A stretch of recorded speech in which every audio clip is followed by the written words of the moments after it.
Hello guys, it's John here to another Bakugan BakuTech Retrospect episode. This is episode 11 on Gigan Taures. Gigan Taures was originally released as BTC 26, but was then re-released in BCB 23, Shield of Super Bridge, and BCB 26, Best Selection. It is a Chaos Bakugan. It comes with 540, 570, or 590 Gs, and it released in August 2011. Taking a look at its ball form, you can see it's actually molded in black plastic, which is noteworthy as it is a Chaos Bakugan. They still have some white paint as well as some gold and blue paint. You can also see the metal here from the soul pieces in gold there.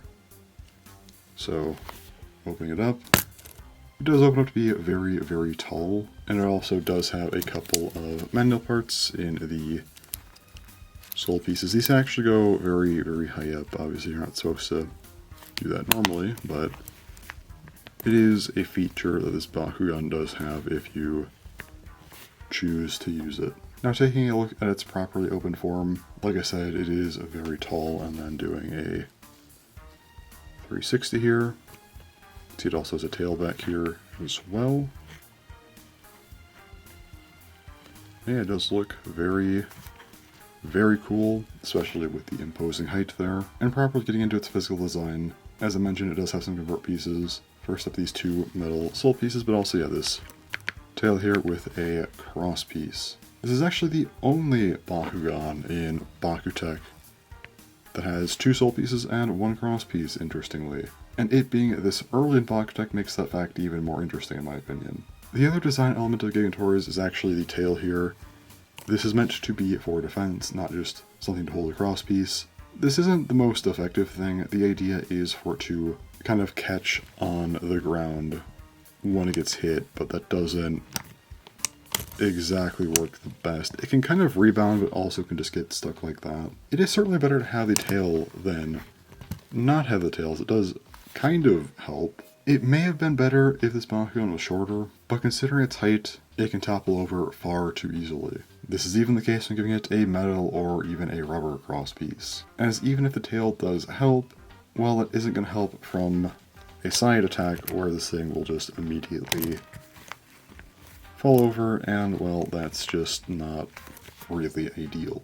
This Bakugan is fairly simple to close. Just pick it up, close the manual parts, put the head in. These parts, they just kind of retract on their own and go up. Make sure it's kind of not doing that, where it can kind of just go past these latches up here. You want to make sure it is sort of flush with these little plastic parts up here. It might be kind of hard to see that, but these, and then this part should be kind of flush. Once that's done, move this down, and it just kind of closes, and then this tail pushes up, and there you go. It is now closed. Let's go and talk about Gigan Taures in the anime and manga, and well, it actually doesn't show up in the anime at all, it's only in the manga.